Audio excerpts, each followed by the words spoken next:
बिस्मिल्लाहिर्रहमानिर्रहीम। अस्सलाम वालेकुम। क्या हाल है दोस्तों? मैं मोहम्मद ज़मान और आप देख रहे हैं स्टूडेंट इन्फो 5। इस वीडियो में बात करेंगे बायो 401 असाइनमेंट नंबर 2 की, और आपको इसका जो सोल्यूशन है वो 100% राइट सोल्यूशन मिलेगा।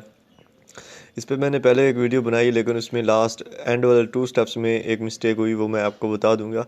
तो अगर आपने वो वीडियो नहीं देखी थी तो ठीक है, वो मैंने वैसे अनलिस्टेड कर दी है, तो अब आप यही वीडियो देखें और इसमें ही वो 100% राइट सोल्यूशन है। ठीक है, जस्ट एक मिस्टेक की वजह से मुझे पूरी वीडियो जो है वो दोबारा बनानी पड़ी है। ठीक है, और यहाँ पे हम आए तो यहाँ पे हमारी असाइनमेंट जो है ना वो 20 मार्क्स की है और इसकी लास्ट डेट 24 जनवरी है। यहाँ पे इम्पोर्टेंट जो पॉइंट है वो ये है कि आप जो लिखोगे फार्मूले, जो मैथमेटिकल नोटेशंस होंगी, सिंबल्स होंगी, वो वेल रिटन होनी चाहिए, यानी सही तरह से नज़र आती हों, लिखी हुई भी सही हो। ठीक है, अजीब सी नहीं लिखनी, जैसे ऐसे ही बंदा मैसेज टाइपिंग में लिख देता है उस तरह नहीं लिखनी। ठीक है, हमारे पास इसके 3 क्वेश्चंस हैं, मतलब 2 क्वेश्चंस है, आगे पार्ट बने हुए।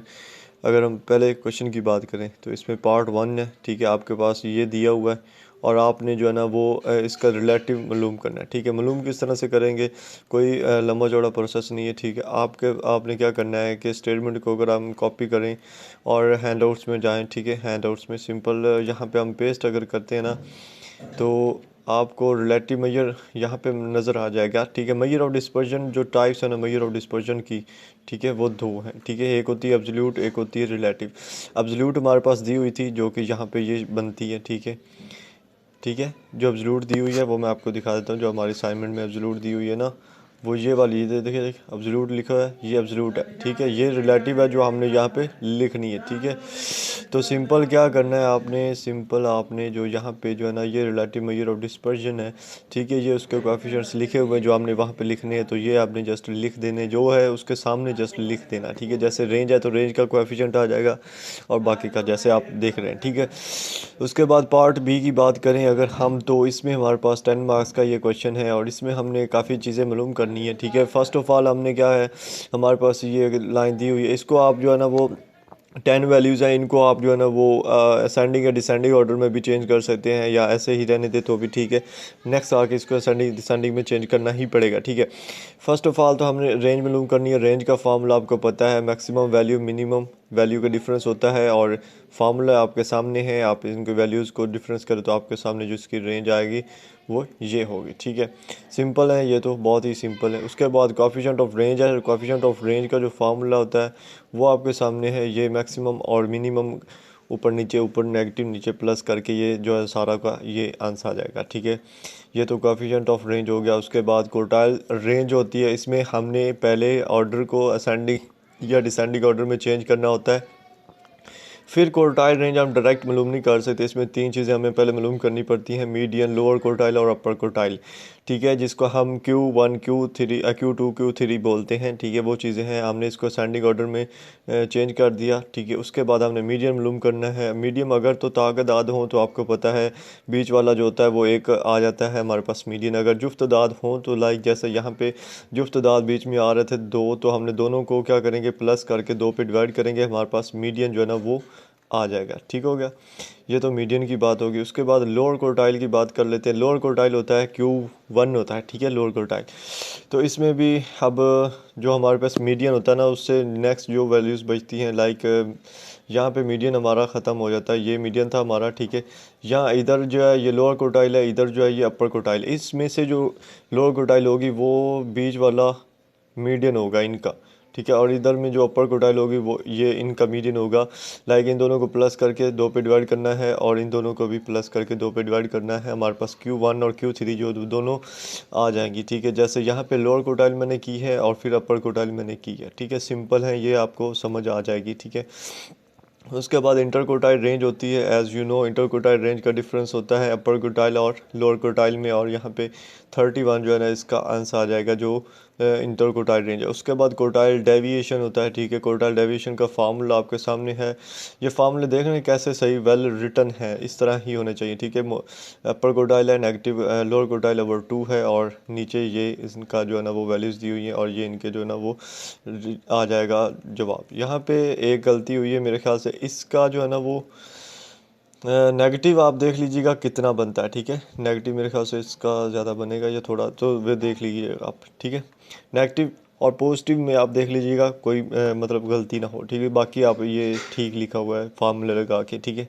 उसके बाद अगर ये हम कोएफिशिएंट ऑफ क्वार्टाइल डेविएशन करें तो इसमें हम ये फार्मूला लगाएंगे और ये वैल्यूज़ पुट करेंगे और आंसर आ जाएगा हमारे पास। मैं आंसर की बात कर रहा हूँ कि यहाँ पे अगर हो सकता है कोई गलती हो नेगेटिव और पॉजिटिव करने में जल्दी में, तो आपने देख लेना, ठीक है।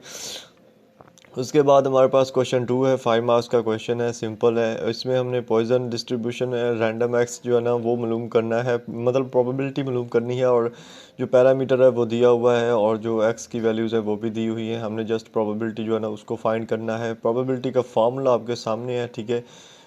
ठीक है, ये फार्मूला है, आप फार्मूला देख लें, ठीक है। सेम बुक में भी दिया हुआ है, दिया हुआ कहाँ पे वो मैं आपको भी दिखा देता हूँ ताकि आपको ये ना लगे कि अपनी तरफ से मतलब बंदा बना रहा है, ठीक है।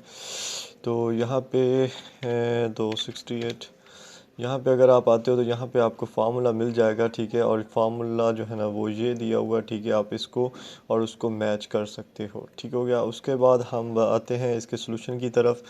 जब हमारे पास फार्मूला दिया हुआ है, इसमें हमारे पास E2 की वैल्यू आपको मैं बता दूं, ठीक है।